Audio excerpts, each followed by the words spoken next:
Hey everybody, welcome back to our podcast. This is Murder with My Husband. I'm Payton Moreland. And I'm Garrett Moreland. And he's the husband. I'm the husband. We want to say thank you to all of you who are listening. If you're watching on YouTube, please give this video a thumbs up if you like it and leave us a comment down below. We do read all the comments and we love responding to them. So that helps us so much. And if you're just listening on podcast, hi, hello, we love you. If you're able to leave us a review, that would help us so much. If not, we're just happy that you're here listening. Just an update. We've done some pretty cool Patreon episodes recently. So if you're interested in that, you can check it out both in the YouTube link or the podcast links. It'll be both there. And I don't know if everyone knows this, but our Patreon does have video version, ad-free, early release Patreon, just like the audio version. So if you are a watcher on YouTube, you can still watch on Patreon. So we do an early release for both the audio and the video on our Patreon. And also there's bonus episodes each month. All right, before we hop into this, I just want to let everyone know that I hurt my neck. So if you're watching, luckily audio can't tell, but if you're watching on YouTube or any other video platform, I might look a little stiffer than normal. I might be staring at the wall across from us the entire time. Not the camera. Not the camera. So I'm trying. I'm sorry. I guess. All right. Was that your 10 seconds? That is not my 10 seconds. My 10 seconds is I surprised Payton. Yep, I found out one of my surprises. We mentioned it last week. It's her Christmas surprise.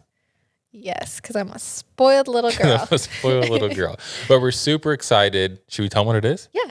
Oh, you tell might me. As well be. Well, actually, by the time you're listening to this, they'll already know. Yeah. If you follow our social medias. Yes. Payton and I are going on vacation Wednesday, and we haven't been on a vacation, just us, in like 3 years? Since our honeymoon. Since our honeymoon. So I don't know how long ago that was. But even though we're always together, we haven't been on like a vacation. With just us two in since our honeymoon. So I'm really excited about it. I just cried when he told me. I'm so happy. I'm so excited. And yeah, we'll be there while you're listening to this. So it should be really fun. Yeah, we're going to eat a lot of food. Yeah, that's what we're most excited and for. And get a lot of sun. Yeah. I need it. You see me? Oh, also, I did just want to say we were tagged in so many people's Spotify Wraps this last week. And that was so cool. Such a surreal feeling. The whole day, it was just kept coming and coming. And I was just like, oh, this is not real. It was definitely a very cool moment. So we just want to say thank you guys so much for always supporting and always loving us. All right. Our case this week involves children. So I did just want to give a warning about that. Our case sources are Wikipedia, king5.com, linksonline.co, USA Today, findagrave.com, and a Dateline episode titled Evil Was Watching. Our case begins in March of 1986 in Tacoma, Washington. Barbara Leonard's life is finally turning around. Her husband had just recently left her on her own to raise her 3 daughters by herself, and it was a very challenging time for Barbara. Her life just completely turned upside down. But she had finally found a good job as a real estate agent and found a home for her and her daughters. Nicole was the youngest daughter, Angela was the middle child, and the oldest was Michella, who was almost 13. And at the time of this story, it was around spring break in Tacoma, Washington, and Michella was a 13-year-old tween who was ready to be 16. She was finally interested in hanging out with friends, getting out of the house. She's at that age where your mom has now become uncool, and doing anything that's not at your own home is better than being in your home. So over this spring break, Michella begged Barbara to let her take her younger sisters to the park. The girls actually had piano lessons that day, so if they hurried, they could hit the park before their piano lessons. And the park that Michella wanted to go to was actually called Puget Park, and it was on the north end of Tacoma, right across the street from where they took piano lessons. Okay. The park and piano lessons were only a couple miles away from their home. So Barbara looked at her 3 daughters and decided, okay, fine, it'll be all right. But you guys can only go for 30 minutes before your lessons start. So it was decided. The girls would leave early for piano and ride their bikes to the park that's across the street from piano and then head to their lesson. But 30 minutes just wasn't enough for the 3 girls. Of course. So they agreed to their mom's terms and then proceeded to leave about 2.5 hours earlier to hang out at the park all day. Sneaky, sneaky girls. 2.5 hours. So they all get on their bikes and they make their way all the way to the park where they begin playing. And soon after getting there, the sisters realized that they had forgot their lunches they had packed to eat at the park. But not to worry, 13-year-old Michella volunteered to ride back really quickly and grab all of their lunches and bring them back to the park so they could continue on their fun day. I mean, she's the oldest. Yep. She's the oldest sister. It's kind of her duty. So once Michella left, Angela and Nicole realized that they needed to use the restroom. There actually wasn't a bathroom at the playground, the park that they were at. So they too got on their bikes and rode down the street to like another public restroom. Okay. Both Angela and Nicole knew that by the time they got done at the restroom and got back to the park, Michella would most likely be back too with their lunches. So they hurried up and made their way back to the park.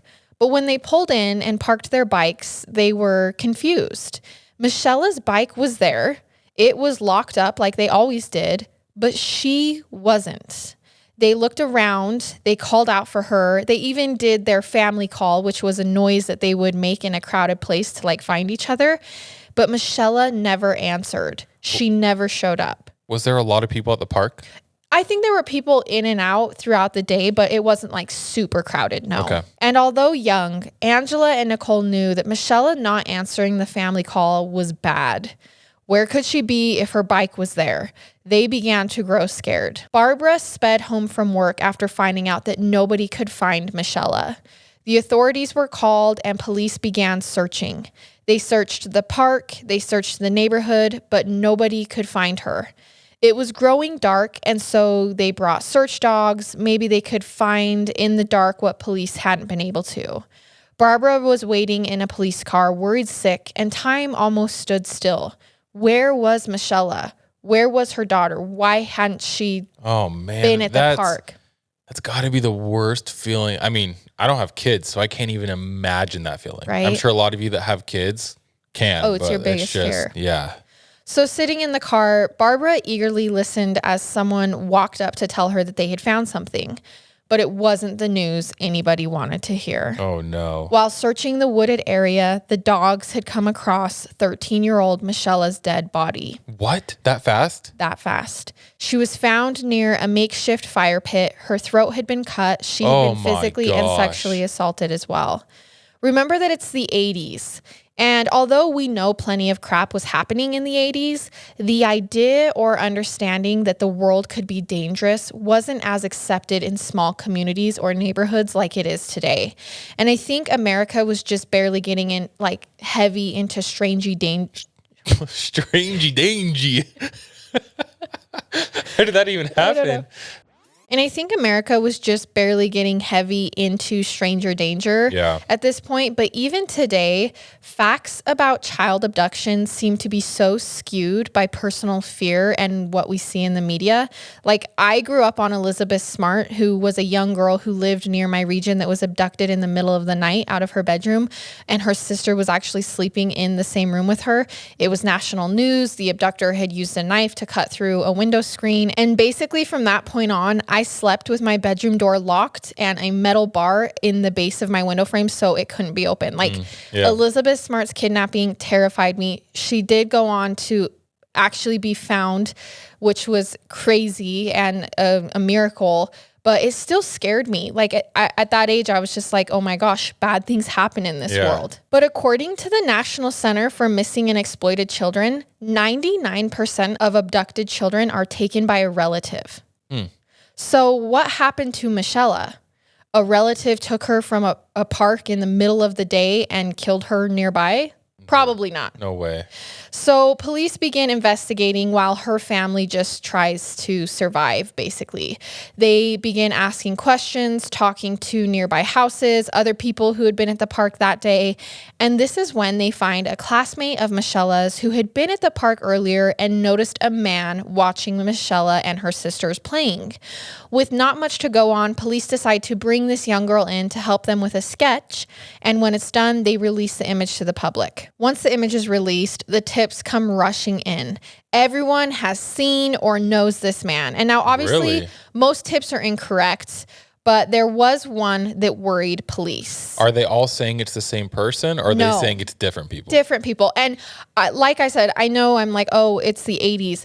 But also I think in the 80s, like just crime wasn't as well accepted or well known. So when a sketch was released, everyone was like, oh, I think I can help in this case. Whereas nowadays, I feel like if a sketch is released, I mean, I'm sure there's still a flood of tips, but I think... Also, just a reminder, Payton and I did not live through the 80s, so feel free to correct us if you did live through the 80s, and we are sorry. I actually did research a timeline for Stranger Danger and everything to make sure I was correct in the fact that this is what was happening during the 80s. But the tips come rushing in, and obviously most of them are incorrect, but there was one tip that kind of sparked the attention of police. A man who claimed that he had actually seen the man in the sketch at a different park, a park called Point Defiance Park. This park was a few miles away from the park that Michella was found in, and the tip says that the man was just kind of watching kids, and it alarmed the tipster, and so when he saw the sketch, he knew. He was like, oh my gosh, that is the same person who I saw in this park watching weird. Kids. Like, what a creep. Everyone's like, was the same man who might have harmed Michella already looking for his next victim? He had already moved on to a different park, ready to strike again. Meanwhile, Barbara is growing more and more paranoid. It had been months, and police still hadn't captured who had done this to her daughter. She bought a gun. She began carrying it around with her. She doesn't think she will ever feel safe again. Yeah. It's now the summer of 1986, and months have gone by, and people in town are trying to return to normal after such a scare that is kind of still looming over everyone. And a few miles away from Puget Park, where Michella had been found, Patty Bastian is at home with her 13-year-old daughter, Jenni. Jenni was a blonde-haired, blue-eyed rock star of a kid. She loved sports and had just got a brand new bike that she was so excited about. So excited, in fact, that she was training for a local bike tour. Although young, she knew if she practiced, she could keep up and do it. Oh. She had even convinced her friend to do it with her, and so this specific day in August, they were planning to get together and train for their event. Now, this is in the same town. It's been about 6 months since they found Michella's body. Okay. But last minute, Jenni's friend backed out of practice. So a determined young 13-year-old Jenni decided to train on her own that day. Jenni asked her dad if she could ride the 5-mile loop around Point Defiance Park. Yes, this is the park that the tipster thought he spotted the suspect at months earlier. This park was populated and beautiful. The 5-mile loop was paved. It was a busy park. Think of a very big park. Jenni's dad said sure, she could ride the loop. She'd done it before, but she had to be home by 6:30, I'm sure, in time for dinner. Okay. So later that night while at work, Patty gets a call from her husband who demands that she get home. 6:30 had come and gone, and Jenni had not made it home from her bike ride. No way. The fear and panic begins to set in. The Tacoma police force now experiencing deja vu as they begin searching Point Defiance Park in search for a missing 13-year-old. Darkness is looming. They've done this before, not even 6 months earlier. Time passes with nothing to show, and around 11 o'clock, Patty, who is sitting at home just in case they get a call or Jenni arrives, hears a knock at her front door. Do you know how far that park is from the other park? Just a couple miles. Okay. She opens the door to police standing on her porch with bloodhounds. They need a piece of Jenni's clothing to give her scent to the dogs. And as Garrett's pointing out, can you imagine the terror that just courses through Patty's veins in this moment as she's like, oh my gosh, like they're searching for a body. The night passes as the search continues, but the police nor the dogs find Jenni that night. And although they've, closed the park and they continue searching all through the next day, they don't find her then either. Almost sure that the two cases are connected and they most likely have a serial criminal on their hands, police are concerned. Had the suspect changed his MO? Was Jenni not in the park like Michella had been? Were they not looking for a body? Had Jenni not even been kidnapped? Was she just hurt somewhere due to a bad accident? These are all the thoughts that are running through everyone's head. Despite these unanswered questions, Patty was waiting at home a couple days later when Barbara showed up to talk to her. Now, Barbara is Michella's mom. Yep. Two mothers, two eerily similar situations, two 13-year-old girls who disappeared off their bikes. Barbara tries to console Patty, to talk to her as a mom who'd gone through exactly what she's going through. But when Barbara leaves, Patty is furious. Why? Jenni isn't Michella in her head. Oh. Jenni isn't dead. And why would Barbara come to her house and assume that they are even in the same situation? Barbara was everything that Patty was desperately trying not to be in this moment. The mother of a child who is gone forever. And I think this exchange is so telling. Both sides are accurate. Both sides have reason and value, but how do you navigate this situation? Yeah, One mom trying to help. There's no right answer. Right? So days go by and Patty is beginning to go crazy. The police are like, you have to stay home just in case she shows up. So she's stuck at home. So she decides to repaint her dining room in hopes of distracting her mind. She's like, I can't just sit around and go crazy. Yeah. And it was roughly 25 days since Jenni had gone missing. As Patty was up on a ladder painting her walls, that a detective showed up to her home. He helped her down from the ladder. He took the paintbrush away and he told her he had news. They had found Jenni. Dang. So it's definitely, I mean, at this point, a serial killer, correct? Or is there like how many killings does there have to be multiple killings? So yeah, I would say you have a serial, especially because the MO is so similar. Abducted from a bike, middle of the day. So close, 6 months back to back. Yes. That's very close. Same area. Jenni was found in a wooded area near a footpath, still in the park. She had been sexually assaulted and strangled. Her new bike was hidden near her body. And suddenly Patty had become her worst fear. She had become Barbara. He killed her in a different way. Yes. Yes. Which, is that normal? Like, is that part of an MO or does it just depend? I mean, I think yes, it would be considered part of an MO, but everyone's MO are different. Like, it doesn't have to be consistent, you know? Both Jenni and Michella were blonde, blue-eyed, and riding a bike in a city park. Any speculation that these cases might not be connected was basically now squashed. Yeah. And suddenly, every kid in Tacoma was not allowed to ride their bikes alone. Parents chaperone their kids everywhere. Long gone were the days of roaming around to find your friends while your parents were at work. Like, that innocence just didn't exist anymore for this town. The whole place was invested in this case, and more tips came flooding in. Another sketch was created from people who had been in Point Defiance Park the day that Jenni had gone missing. But the sketch comes out, tips come in, police find the guy, and it's a dead end. He has absolutely nothing to do with the murders. Did any of the sketches at all match the other sketch from the other park? No, they were completely different. They were different sketches. Okay. So police collected DNA from the crime scenes, but there was nothing to test it with. DNA was new. They would just have to hope that someday it would work out. And I actually think about this a lot when we hear about these cases where DNA was collected even without means of testing it, because props to the people who decided that every bit of evidence should be collected before they even knew it was evidence. Yes. Like, how did they one day know they would be able to test that? They didn't, but they still collect it anyways. I just think that's pretty insane. But either way, the town, police, and families keep searching for justice for these two murdered girls. Everyone waiting for the next kidnapping. Everyone waiting for the assailant to strike again. Like, they have a serial killer on their hands. But months turned to years, and before long, it had been 2 decades, 20 years since the kidnappings. So at that point, you figure maybe these cases weren't matched. Like, maybe they were just random, right? Because it's been so long, or no? So I think this is where my mind would go is, number one, the guy got arrested for a different crime and went to jail, so he couldn't keep offending. Okay. Number two, he moved states and kept doing this, but in a different state, which it's hard to kind of, tie two cases together. That's my thought, is that this guy is just no longer able or willing to do it here. Okay, that makes sense. Because it had been 20 years without another little girl getting snatched off her bike in the middle of the day.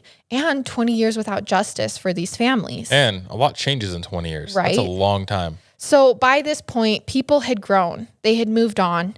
Kids were riding their bikes again. Jenni and Michella were still in the back of people's minds, but it had been so long with no movement on either of their cases. But one detective, all these years later, still remembered the kidnappings as if they had happened yesterday. And that's because for Tacoma detective Lindsay Wade, who was only 11 back in 1986, Wow. the attacks of Michella and Jenni were her Elizabeth Smart.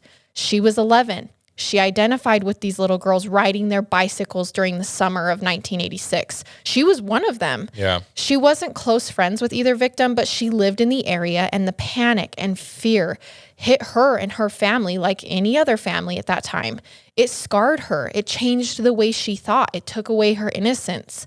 And by high school, with the killer of Michella and Jenni still on the loose, Lindsay constantly thought about that case.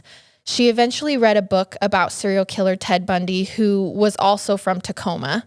And she was... Whoa, he's from Tacoma as well? Yeah. No idea. And she was terrified and fascinated all at the same time. She's one of us, you guys. She's like, this is awful, but also, why the heck did this happen? Yeah. And after graduation, she knew what she wanted to do, what she had to do. For Michella and Jenni, she needed to join the Tacoma police force and eventually find these killers, solve these cases. And who knows how old he is? He was in his 40s. He's in his 60s now. Right. Right? Like, it's a long... I mean, we saw that big difference with the Golden State Killer. Like, people were like, why did all of a sudden he just stop? And it's like, well, I mean, look at him now. Like, he's so old. He just seems like another old grandpa. It seems like he can't, can't get around the same. He probably... Yeah. So Lindsay did her time in the academy. She worked her way all the way up, taking years in the force. And by 2013, now Detective Lindsay Wade joined the local cold case unit that had just been founded years earlier. It had now been 27 years since the murders of Michella and Jenni. But Lindsay knew exactly what case she would begin working on. That despite the time, the dead ends, the lack of leads, she would put all of her focus on Michella and Jenni's murders. She visited the crime scenes. She read the reports. She tried to put herself into the mind of the killer. The first task she tackled was relooking at every tip that had been sent in back in the 80s and 90s. Every name that someone had submitted. She ended up with about 2,300 names of men who had been brought up in the original investigation somehow, whether that was through a tip or whatever. Okay. How do you even comb through all that? Right. She assumed it was a man because semen had been collected from Michella's body, remember? Yep. The semen had actually been run through CODIS years after the murder, but there wasn't a match. Did the semen match the other killing as well? So no semen was collected from Jenni's body. Is there a reason? Like they couldn't find any? No, they couldn't find any. They looked, they couldn't find any. Okay. But Lindsay decided to have the swimsuit that Jenni had been wearing that day sent to the lab to be tested for any possible bodily fluids. I don't know if that just like wasn't a thing when they were first investigating, but now she's like, we should test this piece of clothing that she's wearing for fluids, not just her body. Got it. So it had never been tested back then. When the lab results came in, it was concluded that semen had been found in the crotch of Jenni's swimsuit. Okay. So Lindsay now had an official way to possibly tie these cases together for good. To prove it was the same assailant, even though they didn't really need to, they all knew. But are you ready for this bomb? Oh no, it was not the same person, was it? DNA doesn't lie. I knew that was going to happen. And the semen found on Michella was not from the same man whose semen was found with Jenni. So then technically, maybe we don't have a serial killer in our hands, correct? Correct. So everyone in this case had to double check, triple check. This case just got turned upside down. Lindsay was horrified. There was absolutely no way that there were two separate monsters in Tacoma in the same 6-month period. This really was a nightmare. Like they were both kidnapped off their bikes in the middle of the day in a park. Tacoma, what's going on? You got Ted Bundy. Right. You got these two guys. So to make matters worse, Jenni and Michella's families can't believe it either. Like, where does this leave them? For 20 years, they believed that there was a serial killer who had attacked these two families. And now they're even like one step back further from where they could have been, you know? What does everyone do now? So after wrapping their minds around what had happened, police settled down and realized they now have a new piece of evidence at least. So they rushed the new DNA through CODIS. They're like, okay, well, worst comes to worst, we find one of the killers. But like everything else in this case, they hit a wall. There is no match. They were back to where they started. Which is crazy because that means that they have never been arrested. Correct. Because they're run through CODIS. Which I feel like doesn't, I mean, I guess it does happen a lot, but it's just crazy that if you kill someone that like you can go on and live a clean record. Yes, exactly. I feel the exact same way. That's insane. Or that you hadn't already done something previously, right? Yeah. So by 2014, Lindsay Wade had been promoted to head of the cold case unit, and Jenni's mother actually began volunteering with Lindsay to kind of help her out. She couldn't help with Jenni or Michella's case, but she could volunteer with any other case. And I think this just goes to show that this is something we see commonly with victims' families, is they then take their hurt and their trauma and put it into helping other people who are going through the same thing. And that is just such a courageous thing to do. And while Patty was doing that, helping out with cold cases, Detective Lindsay decided to look at the DNA through a new lens, something that was kind of popping up, something called forensic genealogy. Now, we know about this. They've caught many a serial killer recently because of their relatives. It's basically the biggest development in DNA testing that we've had since DNA testing became a thing. The fact that we could link DNA through the family tree. That's crazy. It's insane. Who knew we would ever be able to do that? Yeah. But could this method be used for the DNA in these two cases? Detective Lindsay would try. Remember, it's only 2014, and this new testing was not nearly as popular as it is today. So trying to link them, saying they're family members, or just trying to link other family members to them? Yes. So how individually? So how it would work is they would go to the genealogy places that work with police departments on collecting DNA. There's some that do, there's some that don't. And they would create profiles for this DNA. So if you're doing like 23andMe, you spit in a little thing, you send it in, and then you get a profile created for your DNA. So they're just basically doing that. They're going to take this DNA, send it into these places, and see if they can match them into a family tree anywhere. So all of a sudden it's like, oh, well, they have grandpa, and they have... Yes. So we might not have this person's DNA. The second cousin. Yeah, in CODIS, but now we figured out who this person, this unknown person's second cousin is. So we can go to them and say, hey, how do we find this person? Do you know this person? That type of thing. Okay. That's pretty awesome. No, that's how it works. And it really is awesome. So they enter the DNA from both cases into some genealogy bases, and there were no exact matches. So it didn't come up like, boom, this person has already sent their DNA in, and here they are. But some family names did come up. So some names down the line, you know, this person married this person, this person might be related to this DNA. And Lindsay cross-checked these possible names with local names and people. Like, well, if this last name was living here, then we can go talk to them. They might be a suspect, right? Yeah. So she investigated the family trees to see if anyone jumped off the page. And one name did, the last name Washburn. Washburn was the last name of the tipster who was jogging through Point Defiance Park and claimed that he saw the man in the sketch wandering around the park watching people, remember? No way that he tried to call in. That would be insane. So you and Lindsay is thinking the same thing. His last name came up, linking him to the profile of Jenni's, not Michella's. So the timing really didn't make sense because that would mean that the person who killed Jenni happened after Washburn told police about the man in the sketch who killed Michella. So that would mean that like he did it before he then went on to, do you know what I mean? Yeah, I know what you're saying. So Lindsay was like, okay, this has to be Chance last name. There's plenty of people in this area with this last name. It's really not that weird to find like a last name pop up like this. So she keeps it in the back of her mind, and then she decides to work a new angle. She calls a company called Paragon that turns DNA profiles into computer-generated images of their suspects. What? Okay, yes. That's a thing? Yes. So what they do is they take the DNA. No way. They send it to Paragon, and then Paragon they read the DNA and they construct a face based off of what the DNA says. So based off of this DNA, this is what we think this person would look like. I want to test that. I want to send in my DNA and see if they make a picture like me. Yeah. It's so cool. That's crazy. So the Tacoma Police Department then released the computer images to the public. They explain that they now believe it's two separate people who did these murders back in 1986, and they're asking for tips. This is a new technology they've used, and this might be what the people who did this looked like.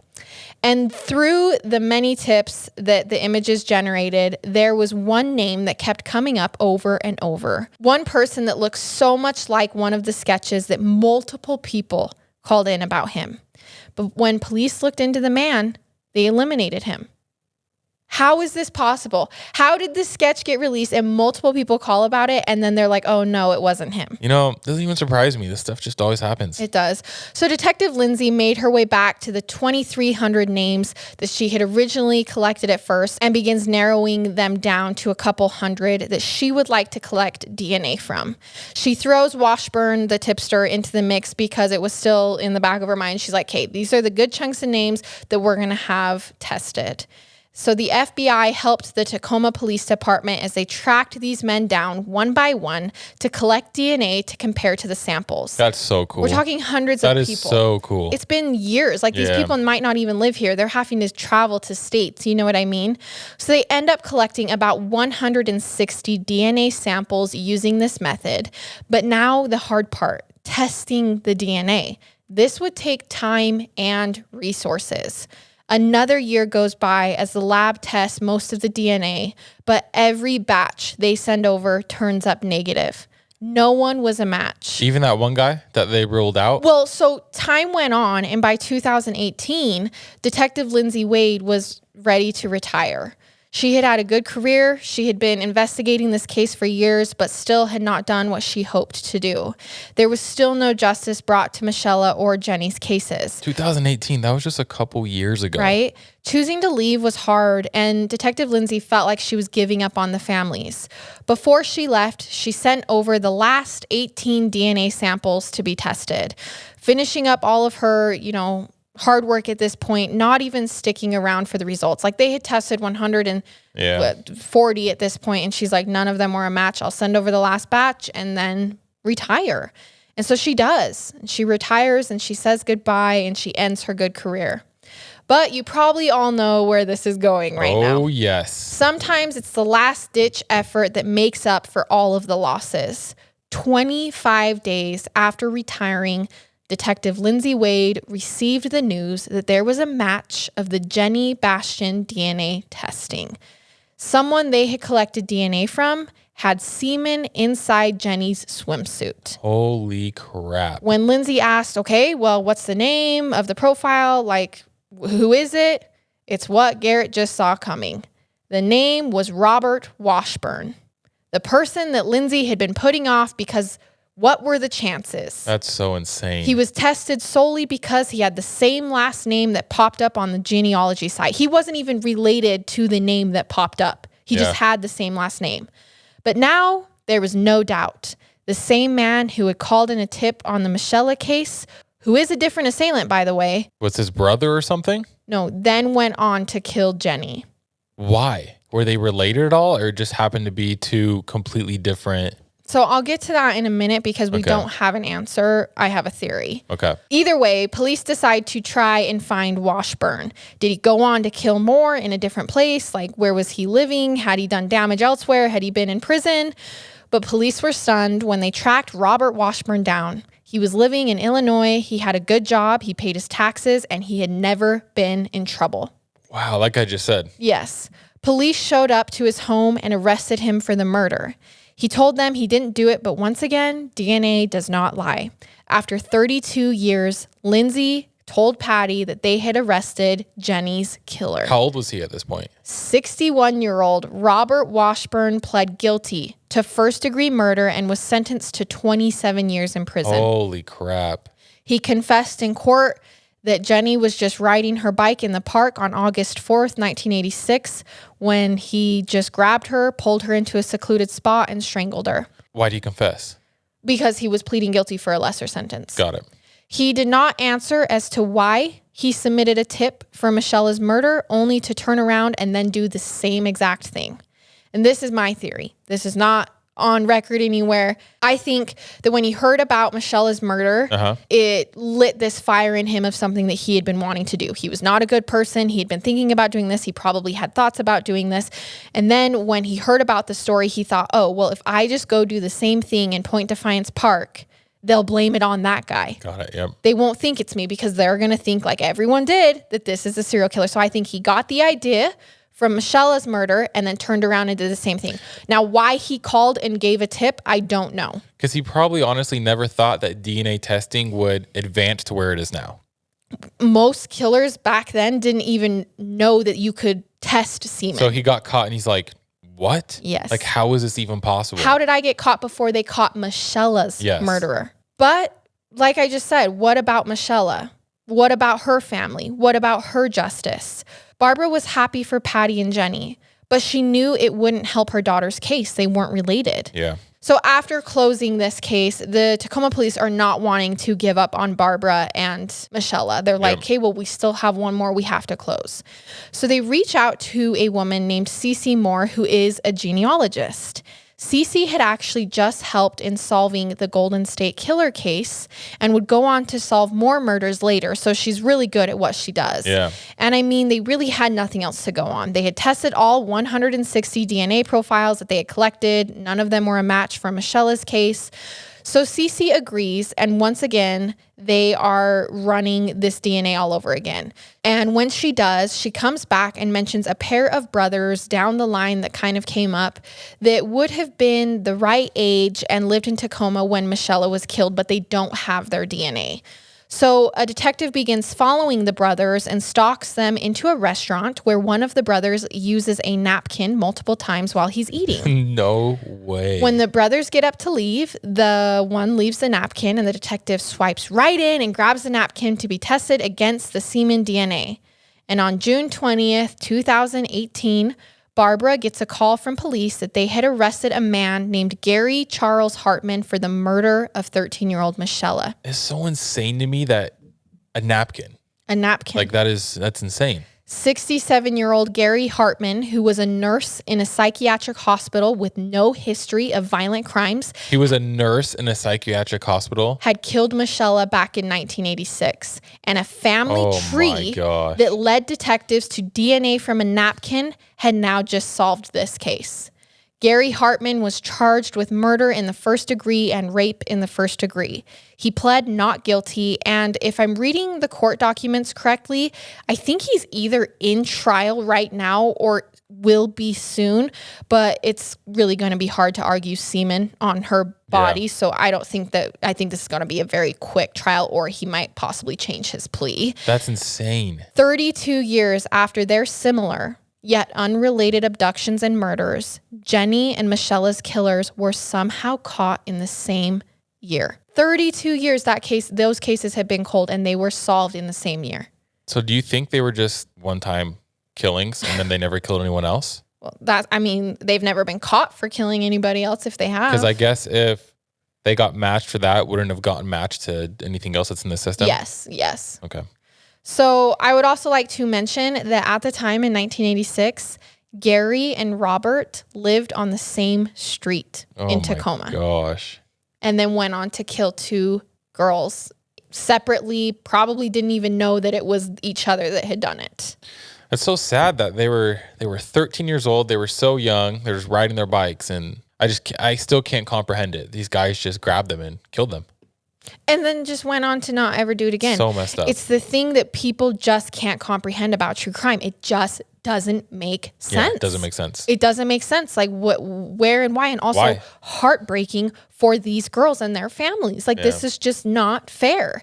And Michella's sisters say that she was a force to be reckoned with back in 1986. She was so inspired and determined and would have achieved great things had she been able to live the rest of her life. They explain that the loss of a child changed their mother forever, and there are times where they can still see the pain in her eyes. Jenni was driven and had a beautiful smile. Her mother holds her near every day, and today we can think about these young girls who were taken way too soon. We can take a moment to remember them for who they were and are, as well as keeping their families in your thoughts today as you listen to this. And that was the case of Jenni Bastian and Michella Welch. All right, you guys, thank you so much for listening to this episode. We love all of you. Thank you so much for the support, and we will see you guys next week with another episode. I love it. And I hate it. Goodbye.